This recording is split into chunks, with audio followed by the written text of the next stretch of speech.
Malawi Brief.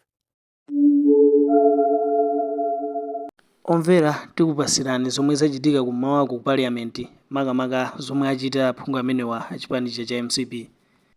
Malawi Congress MCP akunyanyala zokambirana za makomiti a nyumbayi potsatiranso kumangidwa kwa ena akuluakulu a chipani chimenechi. Nde mmodzi mwa aphungu a chipani cha Malawi Congress omwe tinawo pa line pa ndi a Steve Baba Malondera. Mwadzuka bwanji Malondera? Ndadzuka bwino pa eneo. Ya ife tadzukanso bwino. Tatifotokozereni kuti chachitika nchani kuti mpaka mufike pa chiganizo chimenechi. Chimene chikuchitika ndichonena kuti malingana ndi ndondomeko Parliament mene ma MPs akukumana sikumaloledwanso kupezeka kuti boma kapena polisi akutolako anyamata kapena ma MP ena lonse kuti akukhala mu chitokosi. Izizi ni malingana ndi malamulo a dziko lino, dziko la Malawi.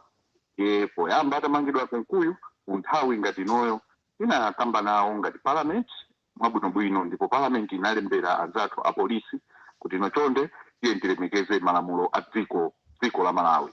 Anthu sikuti tikuwateteza kuchina chilichonse koma tilemekeze malamulo a dziko. Ngati ena analakwira malamulo a dziko lino, dziko lathu lokondeka la Malawi, ali ndi ufulu ngati boma kuwapeza anthu amenewa ndi kuwatenga nthawi imene si ali ku Parliament kuzayimira anthu kapena kupereka kauniuni imene amati pa chizungu oversight. Mazikuoneka kuti boma lasankha kusamva ndi kuphwanya malamulo oyendetsera dziko lino, makamaka limodzi mwa malamulo limene likukhuzana ndi immunity kapena kuti chitetezo chimene amakhala nacho MP wina aliyense, kaya ndi wa boma kaya ndi wa opposition, pa nthawi imene Parliament ikukumana. Kukumana kwa Parliament imakhala kuti ndi nthawi imene muli makomiti komanso ndi nthawi imene kuti nyumba yonse ikukumana. Ndiye padakali pano tikufuna kuti tikambe nawo bwinobwino, mwina tizikambirana titakhalizirana atsonga. Tikunena pano si aphungu onse achipani cha Malawi Congress amene akuchita nawo mwina makomiti amene tizokambirana zimenezi, kuti mwina chiganizo chanu chimveke mwachimvemvemve. Muchita zotani kuti mukhale ngati mwayima pamodzi ngati aphungu a MCP?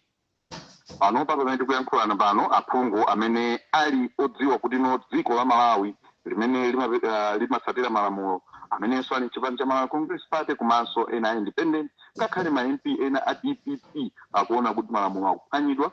Ndipo padakali panopa aphungu ena ayamba kubwera kuno Parliament kuti tikumane tisonkhane. Tikachoka pano tionano njira imene titenge ngati ma MPs a Malawi Congress Party komanso ni ma MP amene akonzeka kuteteza malamulo a dziko lino kumbanda ophwanya ndi kuononga malamulo a dziko lino mwadaladala.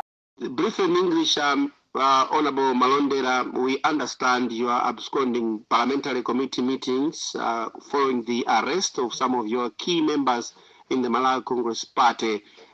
Shed more light about this development. Basically, what we're doing is just to register our protest because we feel our constitution is being violated.